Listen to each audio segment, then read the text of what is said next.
and I've said that it is irresponsible to be calling for a coup. Because, you see, when a coup occurs, the soldiers get indisciplined. And you know that Jerry, for example, went put in a lot of effort to keep the soldiers under control, to the extent that a good friend of his, who was the son of Dr. Lee. Dr. Lee was an American, an African-American who had relocated to Ghana. He is one of those who didn't, one of those who didn't like the system, the U.S., the discrimination and the rest. He relocated here. And the son was a military officer, and he was in the army. I think I've heard that story. Yes. Right. Now, when the coup occurred, Jerry's coup occurred, he went around shooting people. Do you know that Jerry had him tried and executed? Yeah. He's not the only one. So many others. And you remember the indiscipline of the cadres, for example, right, where they were trying to take over management of corporations and the rest, and that Jerry had to step in. He said, that's not your role.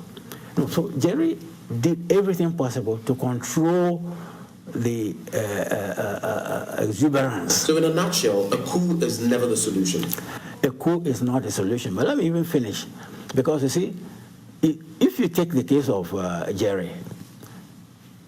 Jerry was non-ideological. So he went for the best brains that he could get. Right. So you had a situation where in his government, we had Coup was there, then you had PV was there, Captain Chikata was there. Right. PV and Captain Chikata were clear CPP elements. And then even I was there. I was, my original allegiance was to the Togoland Congress, So he picked the best brains he could get to run the government, Now, you could have had a situation like Achampon did, where he had all kinds of characters, and his government was run down.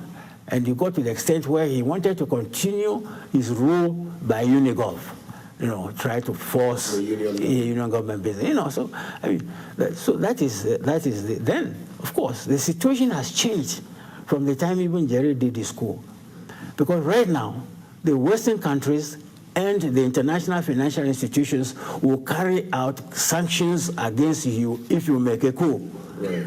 You won't get any money. So you want to improve the lot of the people, and now you don't get the money. You worsen the lot of the people. So it's irresponsible to be talking like that way.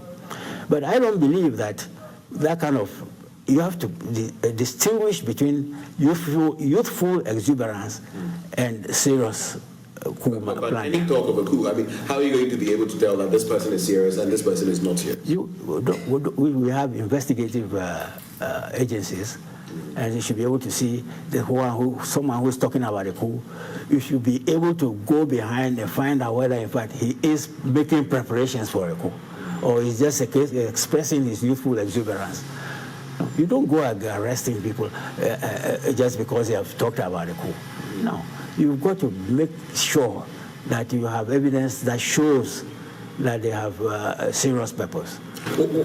How high is the liability or the proof that is required in such instances? Because if you look at it, Oliver Bakavoma, posted some things that even the lawyers have called reckless. On the back of the e-levy cake that the majority leader had at his birthday party, whether it was given to him or otherwise, saying that on the back of this nonsense, so to speak, I would lead a coup myself. So, I'm paraphrasing, and a few things, useless military and all of that. But the same lawyers have come out to say that this was reckless outburst, reckless outburst.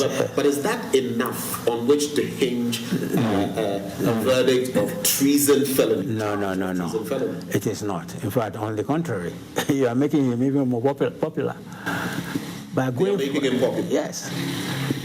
And you are making people believe that, in fact, there is something in what he's saying when he's just blowing hot air. I think that they have been too sensitive.